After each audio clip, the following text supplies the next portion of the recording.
ಇನ್ನು ಲೋಕಸಭೆಯನ್ನು ಗೆಲ್ಲೋದಕ್ಕೆ ಮೂರೂ ಪಕ್ಷಗಳು ಭರ್ಜರಿ ರಣತಂತ್ರವನ್ನು ಮಾಡ್ತಾ ಇದ್ದಾವೆ. ಸಂಸತ್ ಸಮರ ಪ್ರತಿಷ್ಠೆಯಾಗಿ ತೆಗೆದುಕೊಂಡಿದೆ ಮೂರೂ ಪಕ್ಷಗಳು. ಗ್ಯಾರಂಟಿಗಳೇ ನಮಗೆ ವರ ಅಂತ ಕಾಂಗ್ರೆಸ್ ನಾಯಕರು ಹೇಳ್ತಾ ಇದ್ದಾರೆ. ಗ್ಯಾರಂಟಿಗಳಿಂದಲೇ ನಾವು ಗೆಲ್ತೀವಿ ಅಂತ ಹೇಳ್ತಾ ಇದ್ದಾರೆ.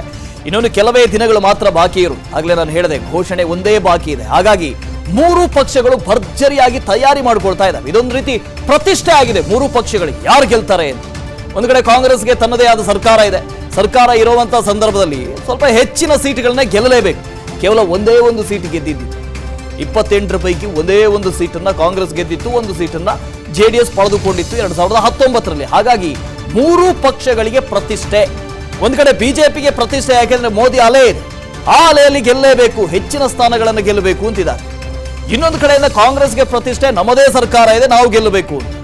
JDSಗೆ ಮತ್ತೊಂದು ಕಡೆ ಪ್ರತಿಷ್ಠೆ, ನಾವು ಬಿಜೆಪಿಯ ಜೊತೆಗೆ ಹೊಂದಾಣಿಕೆ ಮಾಡ್ಕೊಂಡಿದ್ದೀವಿ, ಹಾಗಾಗಿ 3 ಸ್ಥಾನಗಳು ಒಂದು ವೇಳೆ ಕೊಟ್ಟರೆ ಆ 3 ಸ್ಥಾನಗಳನ್ನು ಗೆಲ್ಲಬೇಕು ಅಂತ. ಸಂಸತ್ ಸಮರ ಪ್ರತಿಷ್ಠೆಯಾಗಿ ತೆಗೆದುಕೊಂಡಿದ್ದಾವೆ ಈ ಮೂರು ಪಕ್ಷಗಳು. ಮೋದಿ ಹೆಸರೇ ನಮಗೆ ಬಲ ಅಂತ ಕೇಸರಿ ನಾಯಕರು ಹೇಳಿದ್ರೆ, ಗ್ಯಾರಂಟಿನೇ ನಮಗೆ ಬಲ ಅಂತ ಕಾಂಗ್ರೆಸ್ಸಿಗರು ಹೇಳ್ತಾ ಇದ್ದಾರೆ. ದೇವೇಗೌಡ ಮೋದಿ ಜೋಡಿಯೇ ನಮಗೆ ಬಲ ಅಂತ JDS ಹೇಳ್ತಾ ಇದೆ. ಟಾರ್ಗೆಟ್ ರೀಚ್ ಆಗೋದಕ್ಕೆ ಮೂರೂ ಪಕ್ಷದ ನಾಯಕರು ತಂತ್ರಗಾರಿಕೆ ಹೆಣಿತಾ ಇದ್ದಾರೆ. ಮೂರು ಪಕ್ಷದ ಆ ತಂತ್ರಗಾರಿಕೆ ಏನು? ವಿಸ್ತಾರ ನ್ಯೂಸ್ನಲ್ಲಿ ಎಕ್ಸ್ಕ್ಲೂಸಿವ್ ಆದ ಈ ಮಾಹಿತಿಯನ್ನು ಕೊಡ್ತಾ ಇದ್ದೀವಿ. ಆ ಮೂರು ಪಕ್ಷಗಳ ತಂತ್ರಗಾರಿಕೆ ಏನು ಅನ್ನೋದನ್ನ ಎಳೆ ಎಳೆಯಾಗಿ ಬಿಚ್ಚಿಡ್ತಾ ಇದ್ದೀವಿ. ಲೋಕ ಸಮರದ ಫೀವರ್ ಶುರುವಾಗಿದೆ. ಮೂರು ಪಕ್ಷಗಳಿಗೆ ಸೋಮವಾರ ಬಿಗ್ ಡೇ. ಯಾಕೆ? ಅಭ್ಯರ್ಥಿಯ ಆಯ್ಕೆಯ ಸಂಬಂಧ ಮೂರು ಪಕ್ಷಗಳಿಂದ ಮಹತ್ವದ ಚರ್ಚೆ ಆಗ್ತಾ ಇದೆ.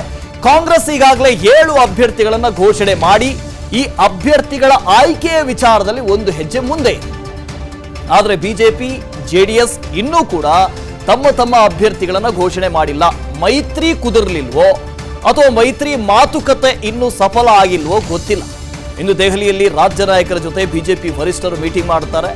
ಅಭ್ಯರ್ಥಿ ಆಯ್ಕೆಯ ಸಂಬಂಧ ಶೀಘ್ರವೇ ಪ್ರಧಾನಿ ನರೇಂದ್ರ ಮೋದಿ, ಅಮಿತ್ ಶಾ, JP ನಡ್ಡಾ ನೇತೃತ್ವದಲ್ಲಿ ಒಂದು ಹೈ ವೋಲ್ಟೇಜ್ ಸಭೆ ಇದೆ. ಇವತ್ತಾಗಬೇಕಾಗಿತ್ತು, ಅದು ಮುಂದೂಡಿಕೆ ಆಗಿದೆ. ಮೋದಿ ಸಭೆಯ ಬಳಿಕ ಕರ್ನಾಟಕದ ಪಟ್ಟಿ ರಿಲೀಸ್ ಆಗುವುದು ಬಹುತೇಕ ಫಿಕ್ಸ್ ಅಂತ ಹೇಳಲಾಗ್ತಾ ಇದೆ. ಬಿಜೆಪಿ 2ನೇ ಪಟ್ಟಿಯಲ್ಲಿ ಕರ್ನಾಟಕದ ಲಿಸ್ಟ್ ಇರೋದು ಪಕ್ಕಾ ಅಂತ ಹೇಳಲಾಗ್ತಾ ಇದೆ. ಆ ಲಿಸ್ಟ್ ಇವತ್ತಿನ ಸಭೆಯಲ್ಲಿ ಜಾರಿ ಆಗಬೇಕಾಗಿತ್ತು, ಘೋಷಣೆ ಆಗಬೇಕಾಗಿತ್ತು. ಆದರೆ ಇವತ್ತಿನ ಸಭೆಯೇ ರದ್ದಾಗಿದೆ. ಹಾಗಾಗಿ ಯಾವಾಗ ರಿಲೀಸ್ ಮಾಡ್ತಾರೆ ಅಂತ ಕಾಯ್ತಾ ಇದೆ.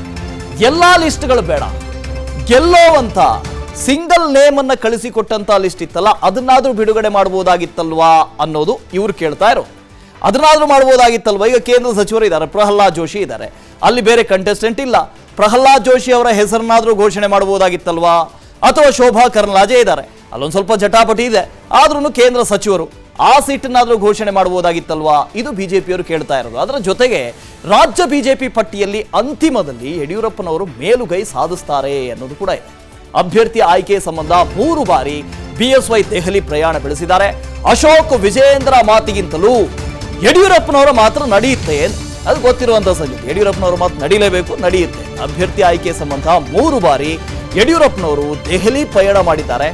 ಹಾಗಾಗಿ ಅಶೋಕ್ ಅವರ ಮಾತಿಗಿಂತಲೂ ರಾಜ್ಯಾಧ್ಯಕ್ಷರ ಮಾತಿಗಿಂತಲೂ BSY ಸಲಹೆಯೇ ಹೆಚ್ಚು ಮನ್ನಣೆ ಪಡೆದುಕೊಳ್ಳಬಹುದು ಅಂತ ಯಡಿಯೂರಪ್ಪ ಹೇಳಿದವರಿಗೆ ಈ ಬಾರಿ ಟಿಕೆಟ್ ಅಂತಿಮ ಆಗತ್ತೆ ಅಂತ ಹೇಳ್ತಾ ಇದ್ದಾರಂತೆ ಬಿಜೆಪಿಯವರು. ಯಡಿಯೂರಪ್ಪ ಸಂತೋಷ್ ಸಲಹೆಯಂತೆ ರಾಜ್ಯ ಅಭ್ಯರ್ಥಿಗಳಿಗೆ ಟಿಕೆಟ್ ಘೋಷಣೆ ಆಗಬಹುದು. ಬಿಜೆಪಿ ಮೂಲಗಳು ಯಡಿಯೂರಪ್ಪ ಹಾಗೂ BL ಸಂತೋಷ್ ಅವರ ಸಲಹೆಯಂತೆಯೇ ರಾಜ್ಯ ಅಭ್ಯರ್ಥಿಗಳಿಗೆ ಟಿಕೆಟ್ ಕೊಡ್ತಾ ಇದ್ದಾರೆ ಅಂತ. ಇದಕ್ಕೆ ಕಾರಣನೂ ಇದೆ. 2023ರ ವಿಧಾನಸಭೆ ಚುನಾವಣೆಯಲ್ಲಿ ಯಡಿಯೂರಪ್ಪನವರು ಹೇಳಿದವರಿಗೆ ಟಿಕೆಟ್ ಕೊಟ್ಟಿರಲಿಲ್ಲ. ಅಲ್ಲಿ ಏನಾಯಿತು? ಬಿಜೆಪಿ ಎಲ್ಲಿದ್ದಿದ್ದು ಎಲ್ಲಿಗೆ ಬಂತು? ಸೊ ಸೋಲಿನಿಂದ ಮತ್ತೊಮ್ಮೆ ಪಾಠ ಕಲಿತಂತೆ ಕಾಣ್ತಾ ಇದೆ. ಇನ್ನು ಇದರ ಜೊತೆಗೆ ಕೆಲ ಹಾಲಿ ಸಂಸದರಿಗೆ ಟಿಕೆಟ್ ಸಿಗೋದು ಡೌಟ್ ಅಂತ ಹೇಳಲಾಗ್ತಾ ಇದೆ. ಯಾರವರು ಹಾಲಿ ಸಂಸದರು?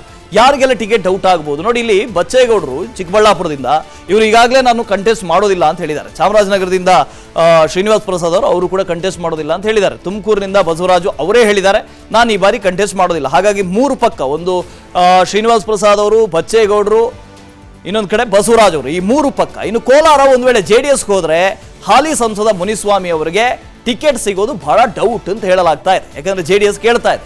ಇನ್ನು ಬೆಳಗಾವಿಯಿಂದ ಮಂಗಳ ಅಂಗಡಿ ಅವರಿಗೆ ಬಹಳ ವಿರೋಧ ಇದೆ, ಹಾಗಾಗಿ ಅವರು ಸ್ಪರ್ಧೆ ಮಾಡೋದಿಲ್ಲ ಅಂತಿದೆ. ಶಿವಕುಮಾರ್ ಉದಾಸಿ ಹಾವೇರಿಯಿಂದ ನಾನು ಸ್ಪರ್ಧೆ ಮಾಡೋದಿಲ್ಲ ಅಂತ ಈಗಾಗಲೇ ನಿವೃತ್ತಿ ಘೋಷಣೆ ಮಾಡಿದ್ದಾರೆ.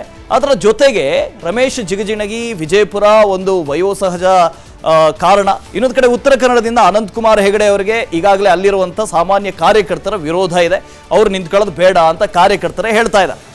ಇದಾದ ನಂತರ ಒಟ್ಟು ಚಿಕ್ಕಬಳ್ಳಾಪುರ ನೋಡಿ, ಇಷ್ಟು ಜನರಿಗೆ ಟಿಕೆಟ್ ಸಿಗೋದು ಡೌಟ್ ಅಂತ ಹೇಳಲಾಗ್ತಾ ಇದೆ, ಇಷ್ಟು ಜನರಿಗೆ. ಹಾಗಾಗಿ ಇವರನ್ನ ಹೊರತುಪಡಿಸಿ ಅನ್ಯರಿಗೆ ಟಿಕೆಟ್ ಘೋಷಣೆ ಆಗಬಹುದು. ಬಿಜೆಪಿಯಲ್ಲಿ ಈ ಬಾರಿ ಅಚ್ಚರಿ ಅಭ್ಯರ್ಥಿಗಳು ಕಣಕ್ಕಿಳಿಯುವಂತ ಸಾಧ್ಯತೆ ಇದೆ.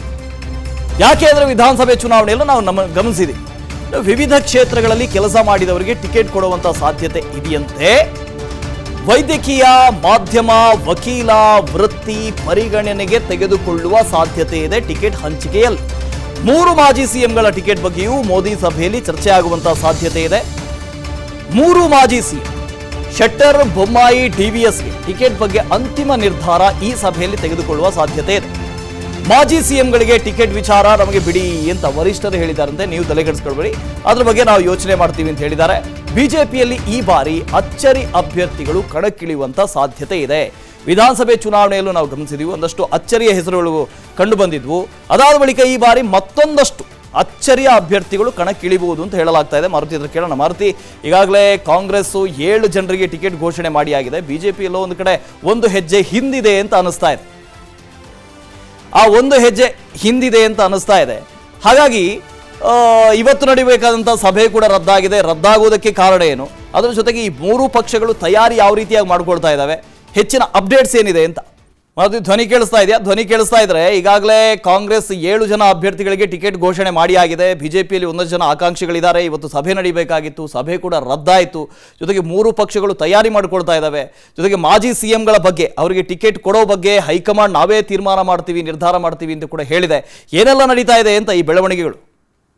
ವಾಸ್ತವ ದಕ್ಷಿಣ ಭಾರತದ ಮೇಲೆ ಹೆಚ್ಚು ನಿಗಾವನ್ನ ಈ ಬಾರಿ ಕಾಂಗ್ರೆಸ್ ಮಾಡ್ತಾ ಇದೆ. ಅದೇ ರೀತಿ ಉತ್ತರ ಭಾರತದಲ್ಲಿ ಅತಿ ಹೆಚ್ಚು ರಾಜ್ಯಗಳಲ್ಲಿ ಬಿಜೆಪಿ ಪ್ರಾಬಲ್ಯ ಇದ್ದೇ ಇದೆ.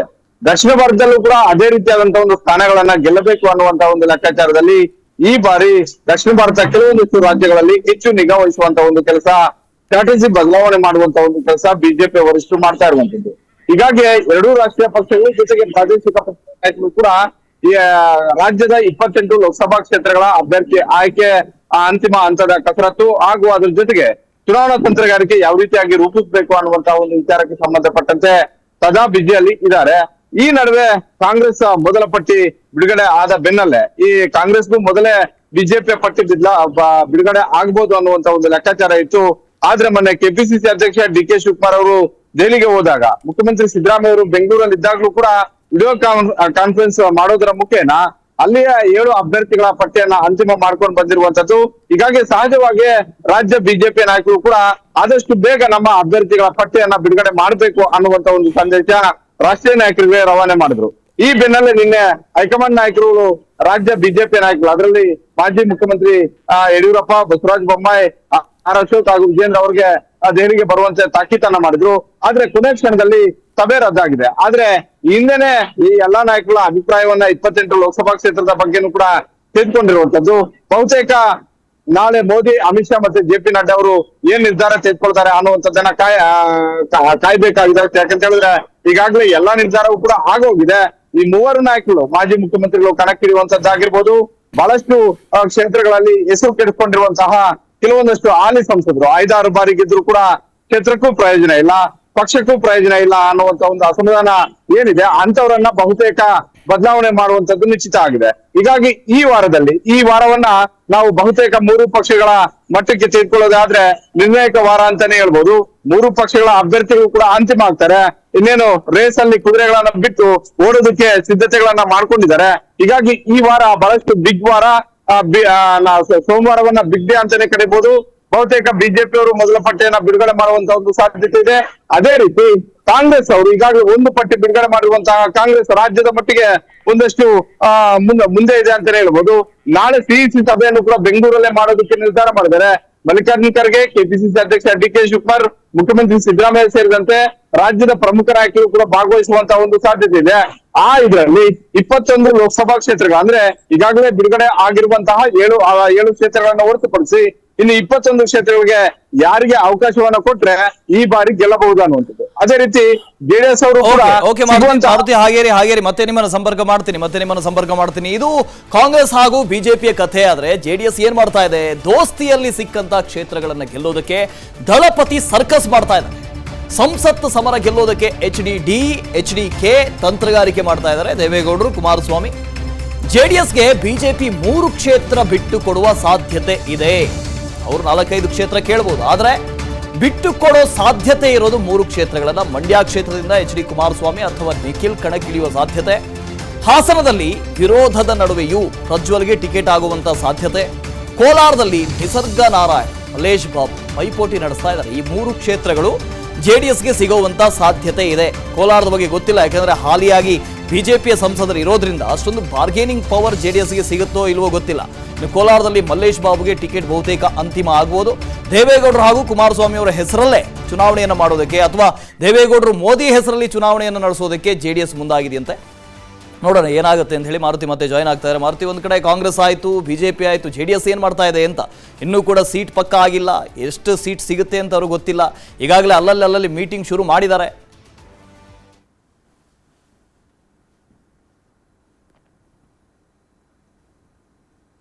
ಮಾರುತಿ, ಜೆಡಿಎಸ್ನ ಕತೆ ಏನು ಅಂತ? ಕಾಂಗ್ರೆಸ್ ಆಯಿತು, ಬಿಜೆಪಿ ಆಯಿತು.